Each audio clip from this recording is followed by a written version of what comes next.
Hey, welcome to day 11 of your 100-day results challenge. Now this week we're talking about time, and we've had you do some really awesome productive exercises which is starting to change your relationship with time. And why are we doing that? Because we know that when we can sort of control time and bend it to our will, we will in fact, without a doubt, guaranteed achieve more results in our life because we aren't letting time dominate and control us. We are controlling this amazing resource that we have that's perfect, which is time. So today I want to talk about how you create time, but not just create time, how you create the right time, not just creating more time. Let me share with you a little of what this means. Now, sometimes we think that we can create more time by getting rid of things in our lives, right? So, for example, we may choose to kind of eliminate some volunteer activity that we do on a weekly basis. I coach my kids' soccer teams. So I could choose to eliminate that time if I wanted to free up an additional 3 or 4 hours a week, right? That, in effect, would be eliminating something and reallocating that resource to whatever I choose. So I feel like I'm creating more time, but really I'm not creating more time because time is in fact 24 hours a day. You can't get around that. So I'm not creating more time, I'm simply allocating my time differently. Now, there's certain activities where I feel really inspired and time seems to fly by, and then there's activities that seem like they take like a super long time. Like if I'm in line at the DMV, that may seem like forever, right?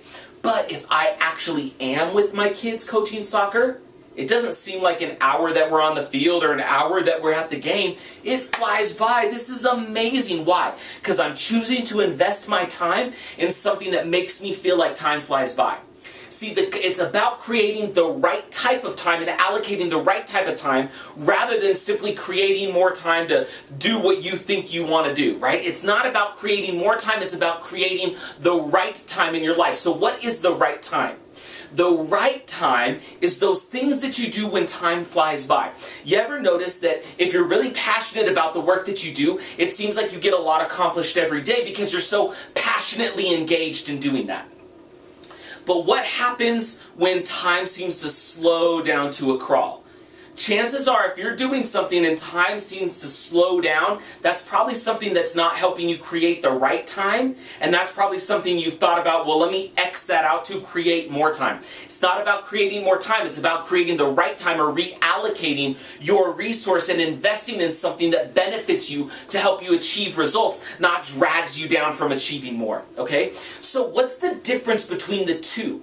Because here's the deal, there's 60 seconds in this minute when it flies by, and there's 60 seconds in this minute when it slows way down. But the same 60 seconds apply for either minute.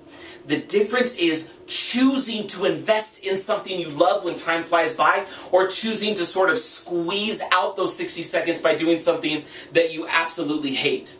Here's what I want you to do today and the result that I want you to achieve today, because you've got to get real clear on where you're allocating resources, not to create more time, you can't do that, but to create the right allocation of time so that you feel more fulfilled and give yourself the ability to achieve more. Okay, so here's what I want you to do. I want you to identify 3 activities or things that happen that seem to fly by, whether that's playing basketball or playing Xbox or writing your book or listening to a speaker, whatever it is. What helps you, what feels like time flies by, and then what are 3 things that seem like slow time way down? Get clear on where, the reason you're doing this is you're going to become real clear on who you are and what your relationship is with time based on where you allocate and how it feels when you allocate. We're going to take that and then shift it so that you can start to create more of the right time through the proper allocation and investment rather than just wasting time or simply cutting something out to create more time because you think that's what you have to do to be productive. We want to actually create productive result achievement, not just mistake movement for achievement, okay? So, write that down today. We'll see you tomorrow.